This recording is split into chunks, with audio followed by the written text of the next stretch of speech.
So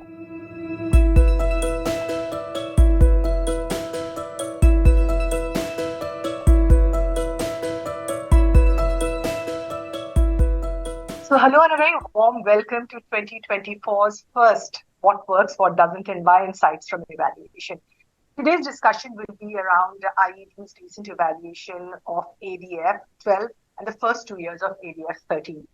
Now, as all of you would know, ADF provides grants to ADB's poorest developing member countries, and it has focused on small island developing states and nations grappling with fragility and conflict, offering concessional finance and technical assistance in challenging operational environments. IED assesses the performance of ADB operations every 4 years and provides lessons and recommendations for improving its development effectiveness and informing the next replenishment. IED published this evaluation, as I said, of ADF 12 and first 2 years, and the report focuses on the allocation, use, and performance of ADF. So today we will discuss findings and recommendations of the report. And before I do that, I'd like to hand over to Nash to present some of the recommendations. Thank you, Saleha. I'm Nasrina Badiri, and I'm here to present on IED's corporate evaluation titled Navigating Through the Polycrisis, Asian Development Fund 12 and 13, Support to Vulnerable Countries. So the evaluation examines ADF 12 from 2017 to 2020, and the first 2 years of ADF 13 from 2021 to 2022. ADF grants are intended to address key constraints faced by poor and vulnerable DMCs with limited financing options who are confronted with multiple crises. In terms of the main findings of the report, let's just dive through it very quickly. For allocation of concessional resources, we find that the ADF is reaching poor and vulnerable countries. It's allocated to Group A countries and targets small island developing states and countries dealing with fragility and conflict. The ADF has been a safety net in a time of polycrisis, given the multiple challenges that vulnerable countries are facing, specifically with increasing complexity in this development context, straining financial capacities of DMCs. The performance-based allocation of ADF balances country needs and performance. However, it's not clear whether this objective of incentivizing performance is being met with 10 of the 13 countries receiving grants from country allocations having significant portions of at least 75% that are fixed. Some of the instruments and windows of ADF can be improved. For one, the private sector window, which was introduced in ADF 13, has faced several challenges. The thematic pool has been relevant, providing resources for areas that are underinvested. However, it's also been diffused. The policy-based lending ceiling is also due for review. Flexibility is quite important to support the critical needs of vulnerable countries, specifically SIDS and FCAS.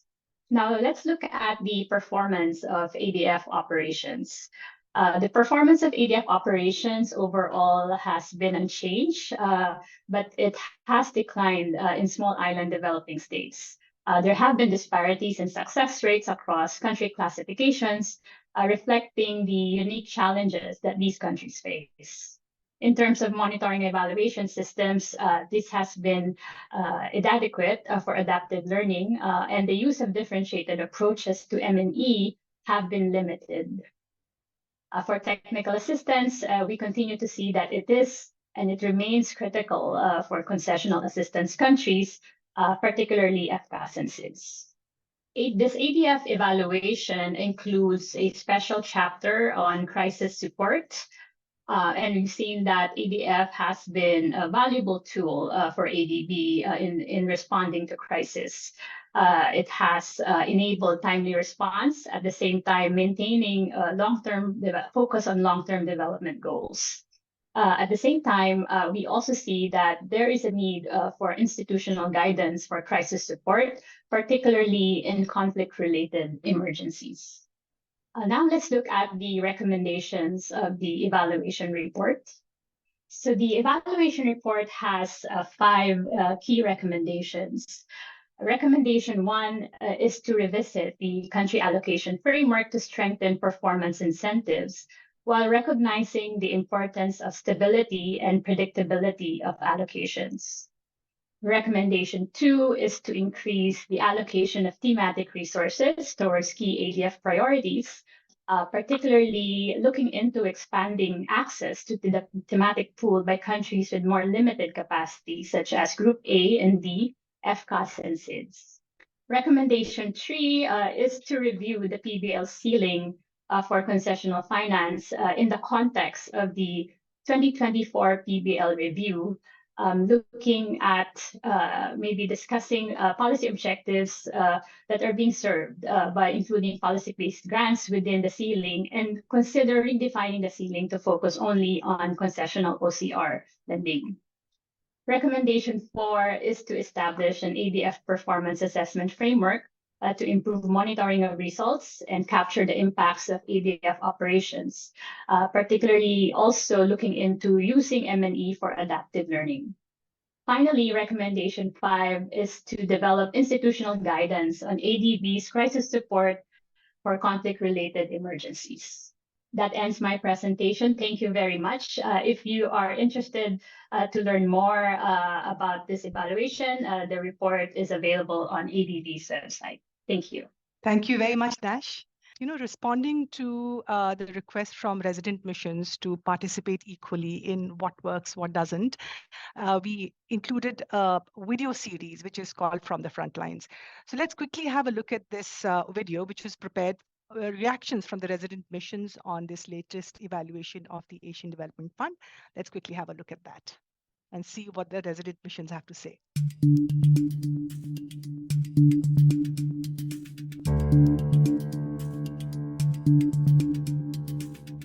Limited capacity and absorptive capacity to implement projects in the Pacific region, especially for the small island development states like the Republic of the Marshall Islands, continue to persist.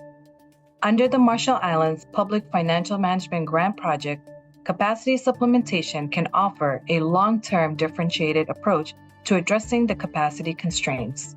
Capacity supplementation may include partnerships with local educational institutions and vocational training facilities. The lessons learned from the projects can further help to inform the design and implementation of future capacity building initiatives.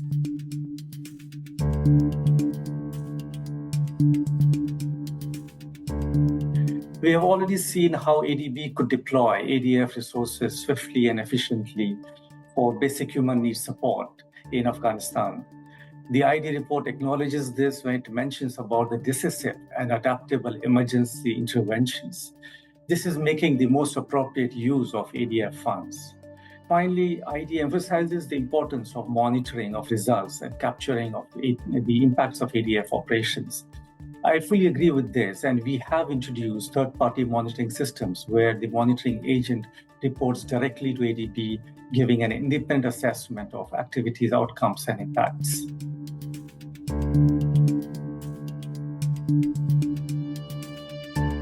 Kyrgyz Republic has incorporated to the ongoing portfolio recommendations extracted by ADB's Independent Evaluation Department. IED recommendations are key to ensure greater performance in future projects. And this has been the case in all sectors countrywide, but with a specific mention to the urban and water sectors, where we have learned from the mistakes we made in the early years 2000. And we have managed to greatly enhance the delivery outputs based on IED's lessons learned from past mistakes and experiences. As a result, performance of KYRN's portfolio benefited of a greater understanding of past projects, as well as a better readiness, thus drastically changing the performance of all projects and the full portfolio.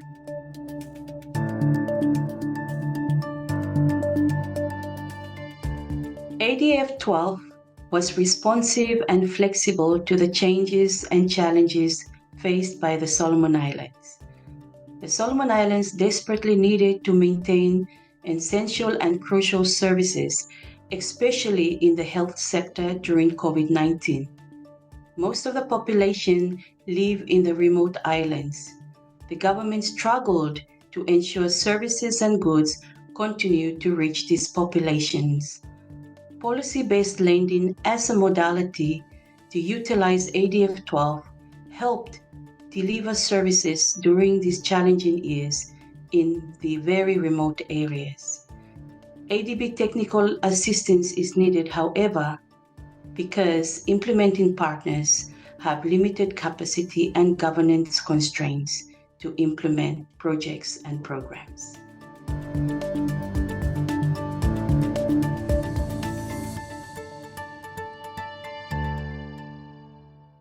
Right now, so let's dig a little deeper and go a little beyond what we've just heard, and take a closer look and analyze some of the key findings and recommendations of this report.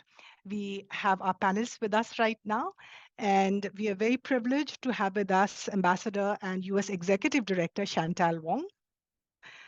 We have Leah Gutierrez, Director General PARD, and we have Vijay Padmanabhan, Deputy Director General SPD. And as always, to moderate what works is Director General IED Manny Jimenez. Manny, it's over to you now. Thanks very much, Saleha, and thank you, Nash, for a very nice summary of a very important report for the ADB. I want to thank our distinguished panelists who will actually opine on this report from, I think, a very holistic set of perspectives. And Vijay, let me start with you. Your perspective is clearly important for the institution because your group is really at the front line of negotiating the next replenishment of ADF. And I think some of the findings of this evaluation have been very, very of great interest to the potential donors to ADF 14. One of the recommendations of the evaluation is to expand what's called the thematic window so that it's more aligned with the institutional priorities. Now, in the ADB, as you know, there are many institutional priorities. And the question is, what are including, of course, the high-profile climate finance ambition. How do you envision our institution balancing among these all very important priorities going forward? Thanks, Manny. Good morning, everybody. And thank you for the opportunity to be on this panel to discuss an important subject like the ADF. It's really critical, not just for our poor and most vulnerable countries, but also across the board in terms of what ADB does. In terms of the expansion of the thematic window and also maintaining kind of priority areas, as most teams would know, the thematic window tries to address three critical sub-windows and corporate priorities on regional cooperation and integration, climate adaptation and disaster risk reduction, and SDG 5 in terms of transformative gender agenda. In terms of all three, while we do have an allocation framework currently under ADF 13, we'll also be looking at, how do we play this out going into ADF 14 as we design the thematic window for ADF 14. But we should also remember that it's not just a thematic window which kind of meets most of ADB's corporate priorities. We also do have the country allocation, and therefore designing each of these projects in the perspective of corporate priorities for ADB and also what really the region really requires is also critical. So going forward into ADF 14, there would be a kind of perspective of looking at country allocation, meeting some of our corporate priorities, but also how we blend in thematic window. And specifically on the thematic window, for ADF 13, it was the first time it was introduced. So there's a lot of learning in play there.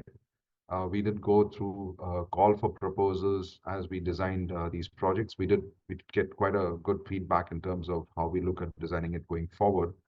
But in ADF 14, what we would be looking at it also is in terms of scale, in terms of getting any outcome, in terms of these thematic window priority projects, we'd also be looking at scale and how we could blend some of two sub-windows together. A good example has been in ADF 13 has been Bhutan.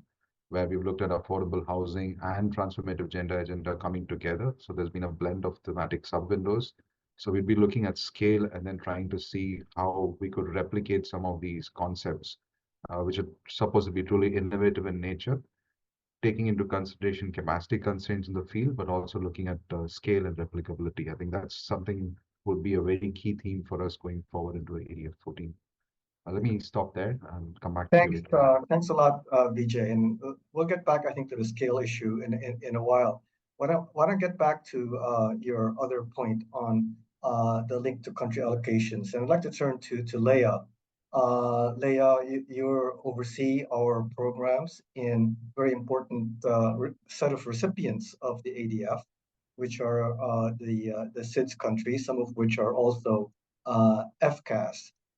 Do you agree with what Vijay said, that we could avoid potential competition between the country allocation and the thematic windows in addressing the needs of these very vulnerable clients?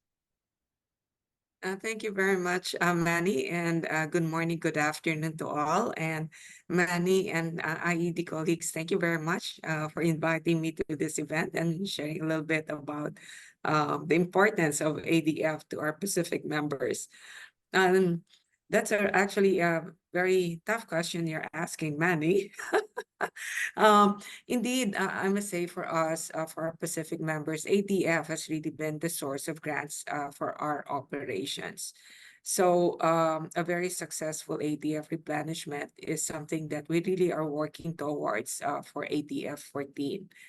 Now, for us, the country allocations, of course, have provided the predictable resource envelopes for country programming during ADF period. And thematic windows have helped us promote this key agenda, these key priorities, which sometimes really needs some incentivizing. And so it has helped us fund some really very good projects. In fact, for the ADF 13 period, for the Pacific, for 2021 to 2024, we are looking at about 1/3 of the funding coming from the thematic funds. So the thematic funds has helped us with much more impactful gender components in our projects. In fact, some of the Pacific projects are are classified as GEN, or our transformative gender projects. Also, the thematic windows have been a source for us to really augment some of our project assistance, particularly in the areas of climate, and also in the area of regional cooperation and integration. This is how we've been able to fund some of the larger projects, which would have taken up the entire country allocations. It's great that we have the thematic window. At the same time, we do recognize that thematic windows are not, once you apply for a thematic window, it does not mean that you automatically get it. We have to meet certain criteria, and many projects to apply for the thematic window. So there is that particular element of competition, and it does introduce some degree of uncertainty in the funding. However, as what Vijay has said, this does help us promote certain thematic priorities. Also, at this point in time, we are looking at a balance in the proposed increases in the vulnerability premium and the thematic window. And here, for us, in terms of programming, it really does mean that we have to be much more strategic in our programming. And this is something that we will be looking to do under ADF 14, looking at the 4-year period in terms of programming instead of an annual or every 2-year programming window. So this is a challenge for us, and we will be looking for much more impactful projects, crowding in the thematic allocation to meet those much more impactful projects under ADF 14. Thanks, I'll pause for you. Thanks. No, thanks. That's great to hear that, in fact, the SIDS countries are able to benefit from the thematic windows. And in fact, a little bit of competition isn't bad. That perhaps those proposals are going to be a little bit more scrutinized because of that competition. ED Chantale, really thanks for coming and joining us. And you have a view, bird's eye view of all of ADB operations from your perch at the executive board.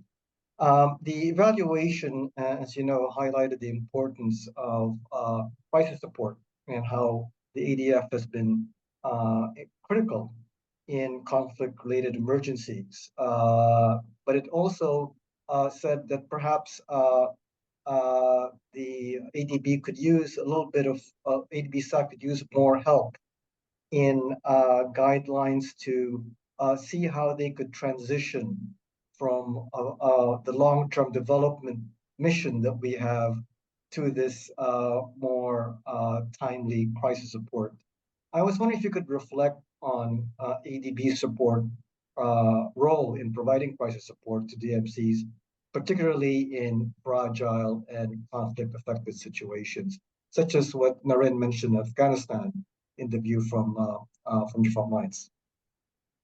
Yeah, thank you, Manny. Thank you again for having me, but also I remember Nash providing this evaluation presentation at the ADF 14 first replenishment meeting in India. So let me just say that we think there is a spectrum in terms of what we do here at ADB. There's, on one end, there is the rapid response, typically of the humanitarian nature in the wake of immediate needs, whether it's a disaster or crisis, conflict, to alleviate particular suffering and preserving lives.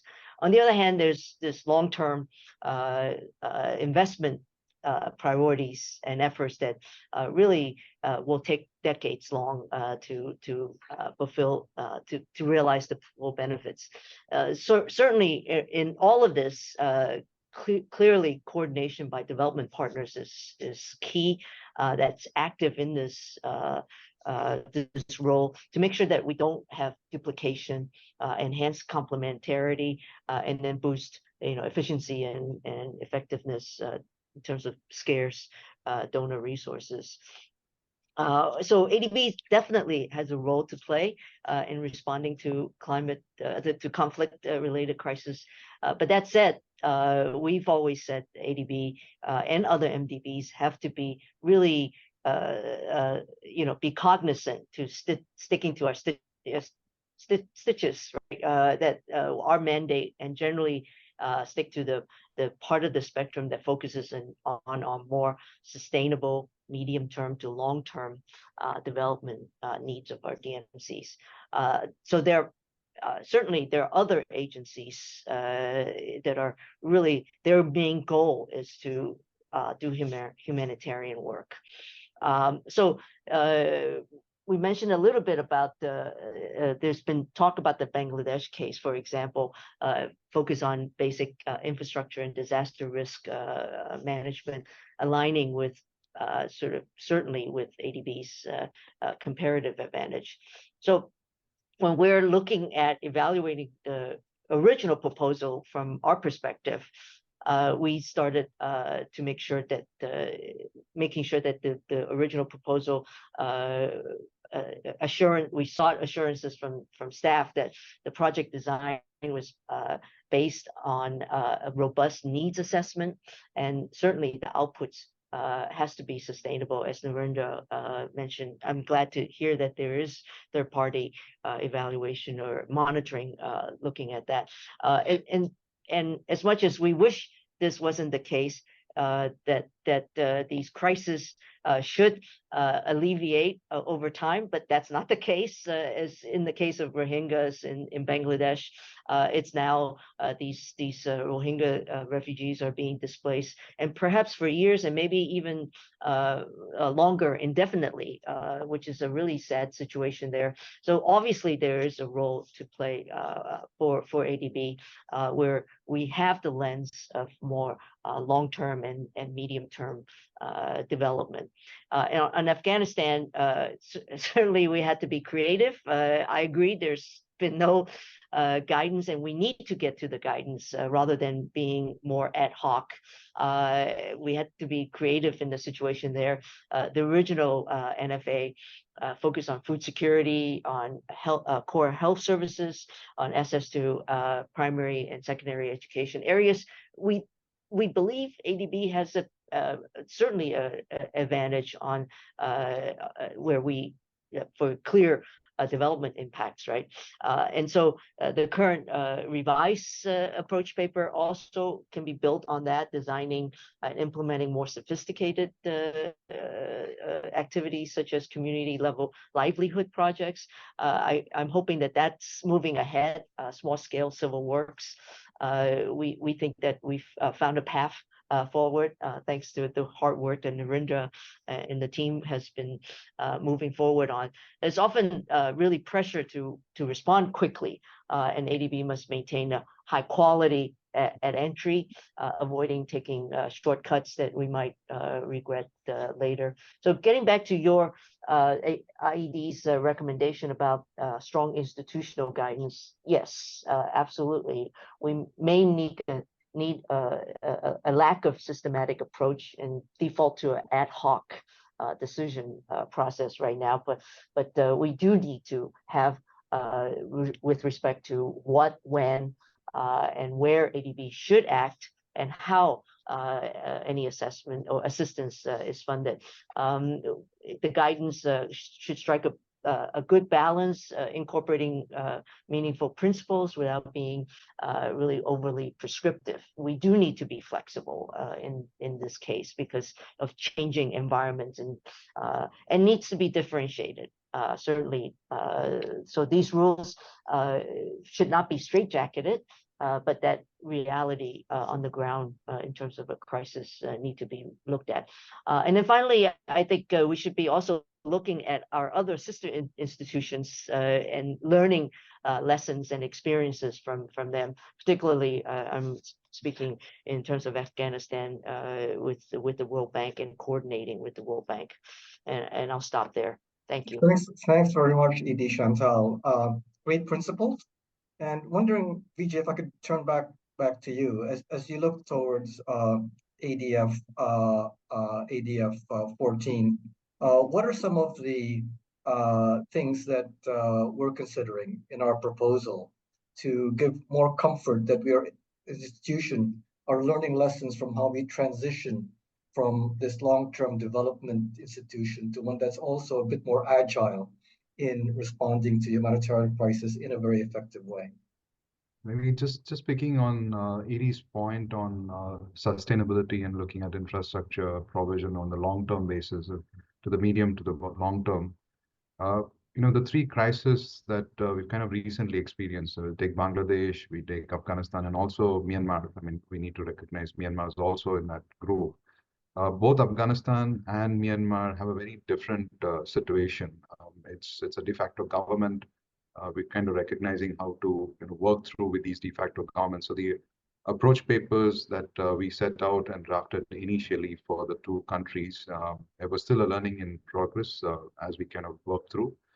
So there was, of course, the immediate response that we would have supported. I mean, if all of us recall, the program for Afghanistan was really in the core of the winter season. We were trying to get in as much of immediate food security, foods, crops and grain supply as quickly as we could.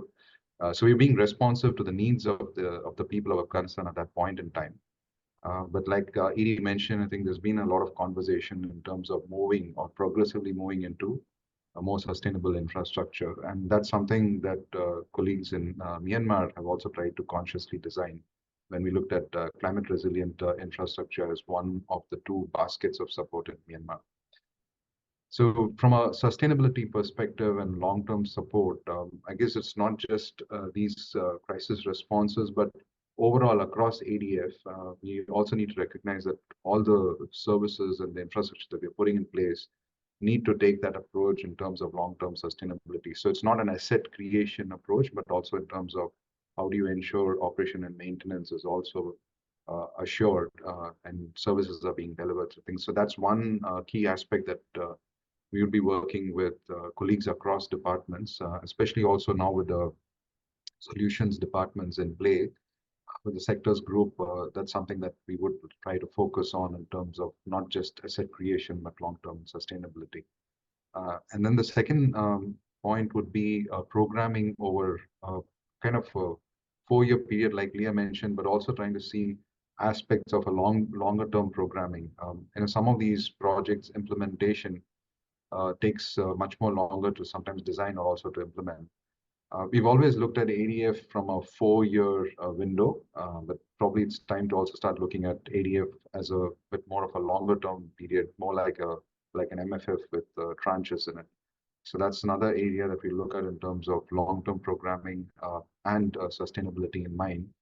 So these are the two areas. And lastly, just focusing more specifically on crisis, I think the approach paper for Afghanistan that we're looking at, the next one, will be more consultative. We'll probably also be looking at board endorsement of the approach paper. We're trying to get more into the infrastructure and sustainability of infrastructure, which might also kind of then find its way through to Myanmar. I think these are the areas that we will look at. Again, specifically because these are de facto governments and need to be treated in a special way. Let me stop there. Thanks a lot, Vijay. Leah, I was wondering if I could ask you to reflect on this crisis response, which is quite different, I guess, in your set of countries to those affecting Afghanistan and Myanmar, but there are crises nonetheless that come up time and again. And what is the ADB's role in bridging that gap between short-term humanitarian assistance and longer-term development assistance? Then I also want to turn to you with a tougher question after that on project performance. But let's start with that transition first. Okay. Thank you, Manny, for that question. So let's start. I think for something that occurs regularly in the Pacific, which are actually disasters caused by natural hazards.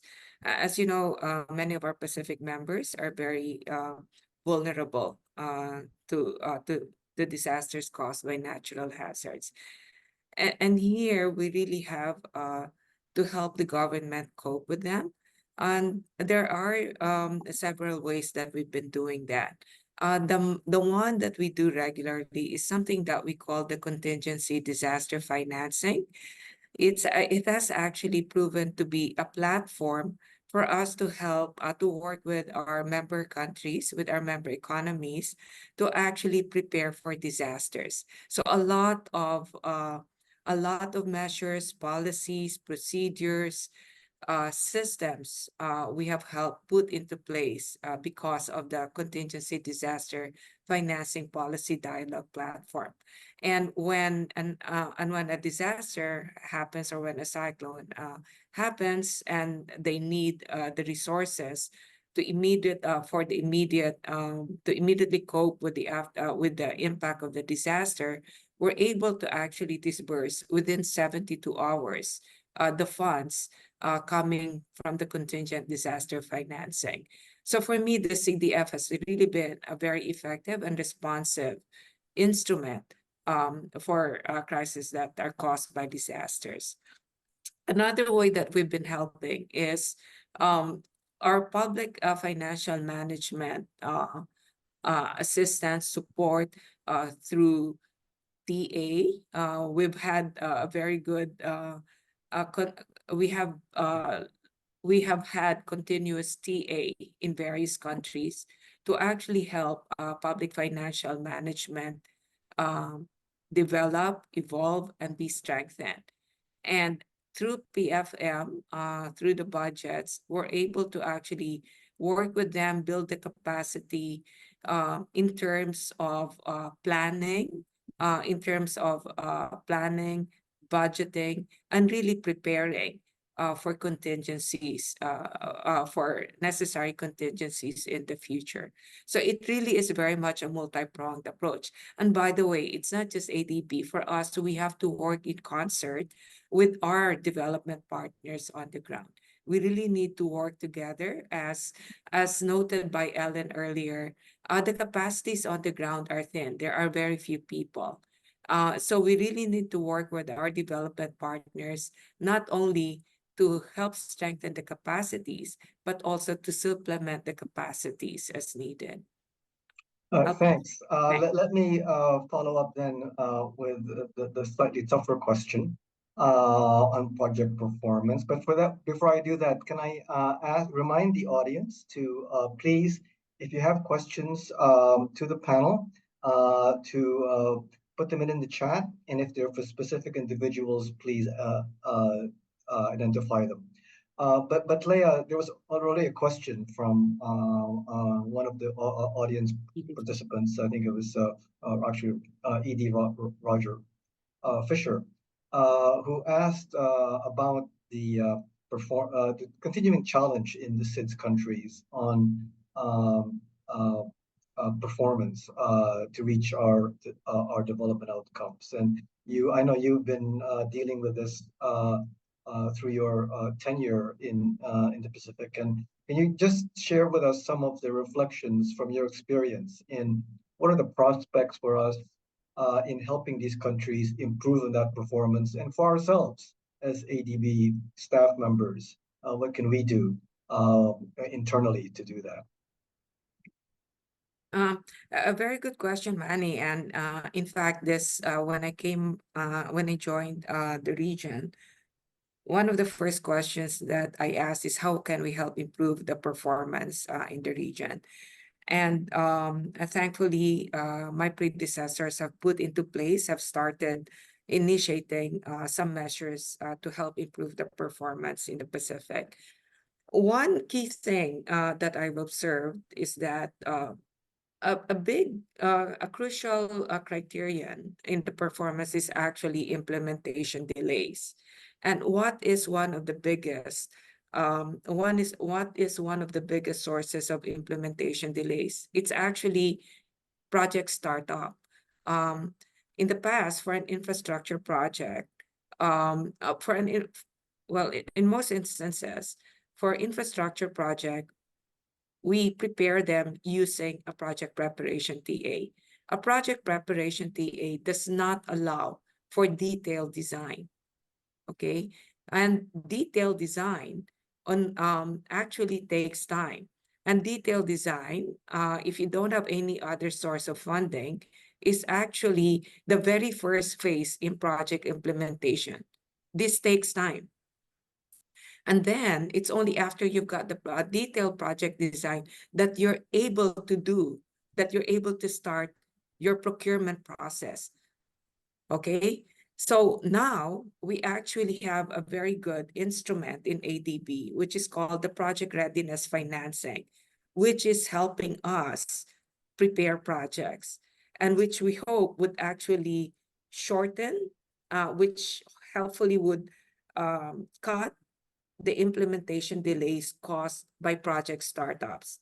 So if you notice, several projects that are now coming to the board from the Pacific are procurement ready. And that's actually because of the project readiness financing. However, in the case of the Pacific, project readiness, the amount that goes to project readiness financing is coming from the country allocation. So this is actually, if for lack of a better term, it's eating up into the country allocation. So we really also have to we have to engage in a discussion with the country to actually make them aware and understand that investing in project readiness is actually a worthwhile venture. that it actually will help improve the returns, the economic returns of that project that's going to be prepared. So that's actually key. At the same time, in the Pacific, delays are also caused by land issues. As you know, a lot of the land in the Pacific are customary land. And so there's a lot of discussions related to customary land and using land for our projects. And last but not the least, Manny, I hope you don't mind if I may be provocative. Can I ask a question for evaluation colleagues? Do we need to apply the same thresholds in ratings for FCAS and SIDS countries? Is an 80% grade that you apply for a country like the Philippines or India be the same 80% that's going to be applied for FCAS and SIDS countries, recognizing the thin capacities, the limited structures, limited systems and data, and resources on the ground? So, okay, no, thanks a lot, Leah. I want to get back to the panel, but to ask my personal view about this. When I think about something like this, you're right. We have to recognize the limited capacity in these countries. But I would hate, as a former professor and teacher myself, to have a differentiated threshold for my students. What I'd rather have is have my students, especially if they're setting their own goals, to set realistic goals and see whether or not they pass it. That would be my own personal view about this. But I want to get back to the other point that you've raised on project readiness. And basically, what you've been talking about, Leah, is quality at entry. And I want to get back to ED Chantale. I know this is something that's near and dear to your heart. And I was wondering, based on your long development experience in several institutions, how can ADB really, any lessons you might have for ADB on addressing this issue of improving our quality at entry as a way to ensure that we are achieving those thresholds that Leah mentioned? Thank you, Manny. I actually want to talk a little bit about what Leah differentiated approach. I mean, having certainly grown up in the Pacific and spent a lot of time now, a couple of trips to the Pacific, and I'm about to head out again tomorrow to RMI. There is a much more unique circumstances. Maybe it is realistically understanding what can be achieved because out-migration is such a big issue. The capacity that Ellen talked about, they don't have people, and the more systems we lay upon these SIDS countries, the more challenged they are, and so I think Eric in the chat box puts it correctly about how we need to rethink the big picture of how ADB deals with SIDS. It really is, and maybe the whole development community needs to be part of this conversation, because guess what? At 1.5 degrees Celsius, it's not an immediate crisis, but crises are coming, and they're coming fairly quickly. So we have to be able to, the way we are dealing with, the way we're going to be helping and assisting these countries needs to be thought through more in a different way. And so you asked me about my experience on performance project readiness. Absolutely. For all of ADB across the bank, I don't think we spend enough time on project readiness.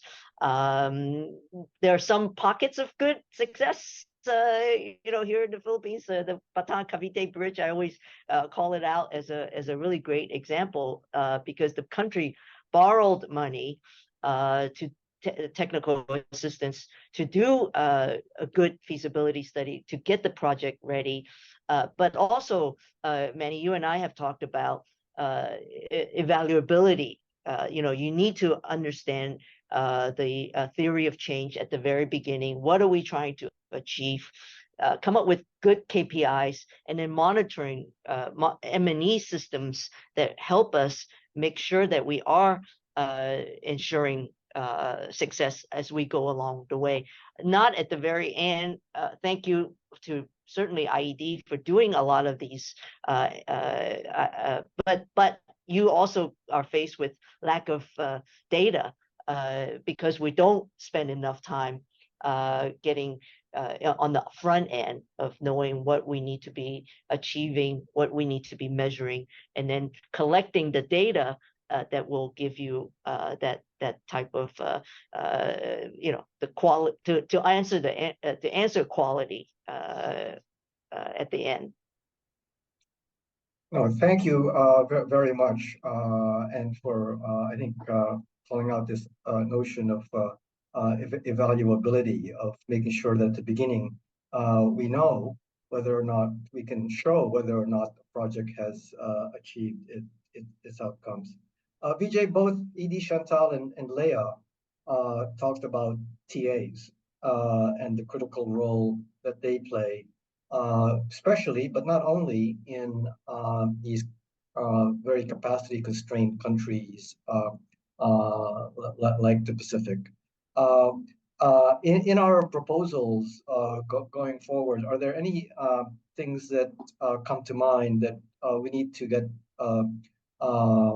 donors focused on when it comes to TA, and also your own experience on our own performance within ADB on how we have done in implementing our TA, especially for capacity building?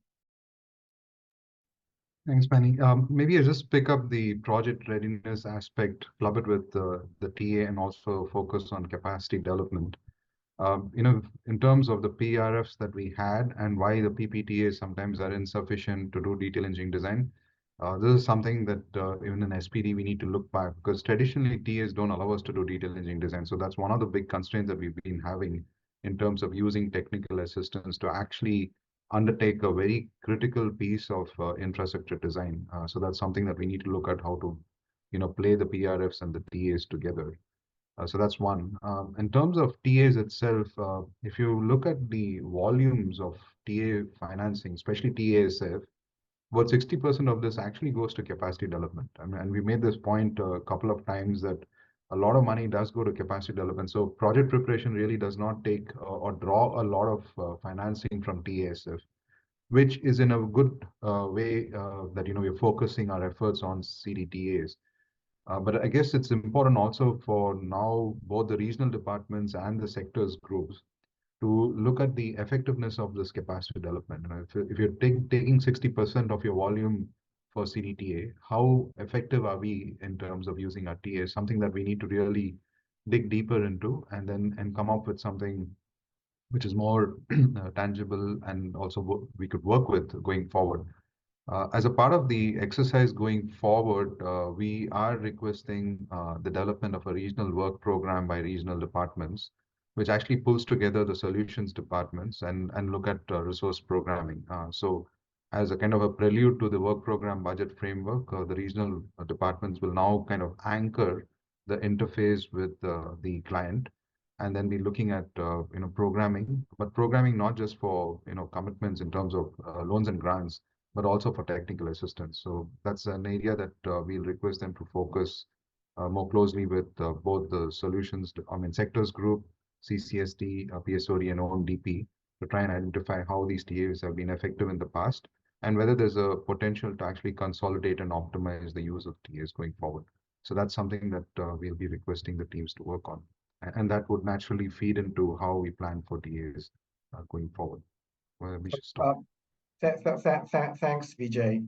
I was wondering if you could also reflect on something but both Leah and ED Chantale mentioned, and that's on the need for us in ADF countries, especially, to be mindful of partnerships with other institutions.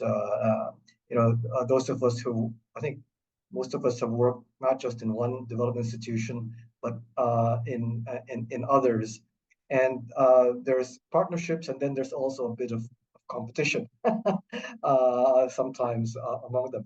And I guess I was just wondering whether you could reflect a little bit on your experience and how can we be more effective in partnership, especially in our ADF recipient countries, to make sure that we're not just staying out of each other's way, but also working together for common cause.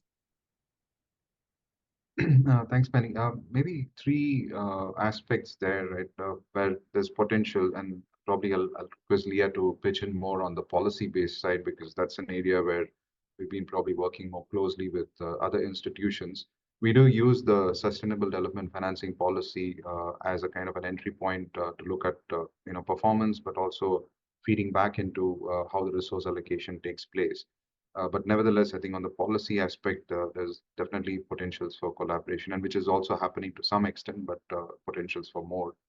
The other two areas where we're looking at MDBs as a system is one on procurement, and the second is on our environmental and social safeguards. So the whole framework there is critical. I think these are the two areas where there's a strong potential to look at partnerships.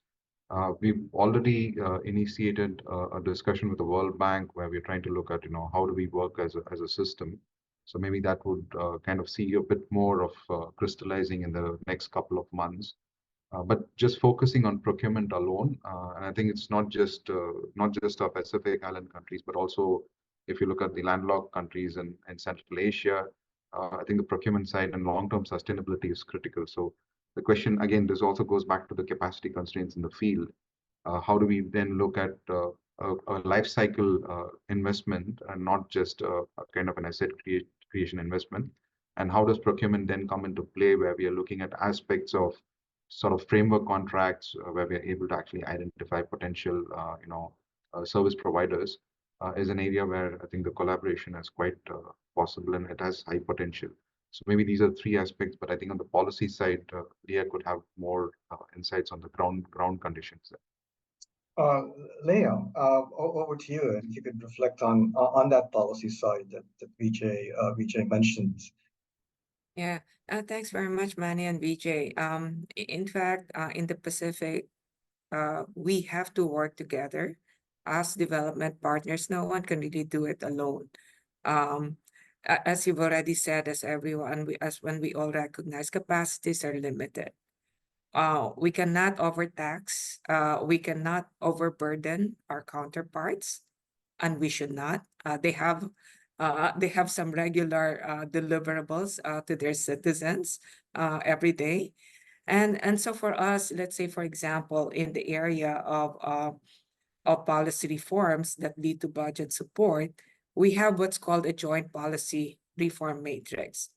This is something that not only this is something that is discussed. This is discussed with everyone, and we have the World Bank, we have Australia's DFAT, and New Zealand's MFAT, and others who may be participating in the effort, joining in the preparation, supporting the reforms, and also regular policy dialogue, monitoring through the policy reform matrix. And I would say this is really one very good example of donor collaboration, and really in support of the government. And this is actually when, let's say, this particular effort is not separate from the government at all. In fact, the governments are very much members of the reform discussions with all of the donors. We're trying to do more jointly with others, and in fact, what you see in the Pacific is also a lot of co-financing with other donors. You might say, if you pick up some of the RRPs, what you would see is more than 2 funding sources. You would see at least 2 co-financiers. And that is because there really is, we see the value in working together and delivering more that way to our Pacific members. No, thanks a lot, Leah. And the point you raised about putting the government there, and in fact putting them in the driver's seat, is going to be critical, because what some people see as coordination, others might see as ganging up. ED Chantale, if I could turn to you, this will be the last word, I'm afraid. But on this issue of partnerships, I'm sure this is a concern for your constituent, which sometimes feel that you might be, the task is like herding cats among all these MDBs. But I was just wondering if you have any advice for ADB in this very tricky area of having effective partnerships across these institutions. Yeah, I mean, I go back to what Leah has said, what Ellen has said. You know, we all come in with projects. We all want to help these countries, but we really overwhelming the local the governments in the countries. You know, from my perspective, we from the North Pacific anyway, the 3 countries that we, the United States, have clear responsibility over, there will be a huge windfall to these 3 countries, and we really are looking to partner with ADB to provide the performance guidelines to make sure that the money is going to be well spent, and that it will be for the long-term strategic economic strategic development of these 3 countries. And so partnerships is really critical, and I know that on the ground, at least those countries that I've been to, ADB really is in the driver's seat on many of them. So kudos to you, Leah, and your team to really help herding the cats, to bring all the development partners to the table on these regular basis, to make sure that we don't do these overwhelming demands on these countries. There's only one person who wears 7 hats at one point. One guy who runs all the utilities in the island of Ibai. I mean, he just is, you know, is a jack of all trades, and he's asked to help us implement some of these projects. So it is a huge challenge. So yes, so herding cats is going to be our goal, Leah. Well, thank you very much. And unfortunately, our time is up. I wish we had more time, but I would like to thank our esteemed panel, ED Chantale, DG Leah, DDG Vijay, as well as Nash, for a terrific conversation about a very important topic going forward. So please join me in a virtual clap for all of our colleagues. So back to you, Saleha. Indeed. Thank you very much, ED Wong, DG Gutierrez, and Vijay, on behalf of IED, for taking the time out to be part of this discussion. We are certain that your insights have added immensely to the discussion on how performance of ADF can be improved going forward. And for the audiences, there's a little bit of a survey at the end. Do input your answers so that we can get you better and more improved what works going forward. Thank you very much. That's it from us. Bye-bye.